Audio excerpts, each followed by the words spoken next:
Welcome back to KVUE News at 5. You know, it seems everywhere you look, artificial intelligence is becoming more common. That is the truth, and the possibilities have become, well, pretty limitless. And now the National Oceanic and Atmospheric Association is using AI to help translate forecasts for non-English speakers.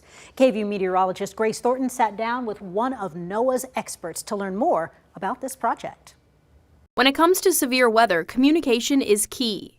That's why the National Weather Service is turning to AI in order to make sure everyone in the U.S. and its territories has access to the most up-to-date and accurate forecast products. Monica Bozeman is the project manager of AI translation at NOAA. She says translation in the National Weather Service used to be different. The San Juan Forecast Office has been translating into Spanish for about 30 years or so. In the Puerto Rico office, there is an abundance of talented meteorologists who are bilingual, but that's not always true for stateside operations like local forecast offices and even the National Hurricane Center, which is based in Miami. They, kept getting more requests for translations, and so they were unable to meet the needs sufficiently with the talent that they had. To end their large reliance on the San Juan office for translations, they found that translations by way of artificial intelligence could keep non-English speaking homes up to date on weather events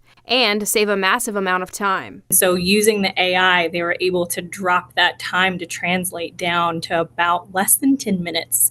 While amazing, the program isn't perfect. The bilingual forecasters have been training the AI program on Spanish for 3 years now, so it's pretty reliable. But now the National Weather Service is working on auto translations for Chinese, Vietnamese, and even Samoan.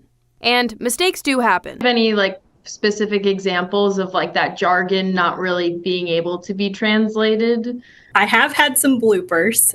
When we first started with Chinese, the symbols for tornado apparently were very similar to a torpedo, so we quickly trained that out of there. We didn't want to be sending out torpedo warnings. Oh my gosh, that is crazy. Yeah. We're like, we have to fix this right now. So far, there's a team of 20 to 30 employees doing quality checks on the AI for a few hours each day. But since this is about communicating the weather to the public, the National Weather Service wants public feedback too. They've created an experimental website, weather.gov/translate. We're taking comments from the public and partners for a year. We wanted to have a very long, extended response and comment period to see how we're doing. As the National Weather Service prepares to totally revamp their website in the near future, Bozeman says they hope to integrate these translations into it so that local populations with a large amount of non-English speakers can benefit from the most accurate and up-to-date weather information. For KVUE News, I'm Grace Thornton.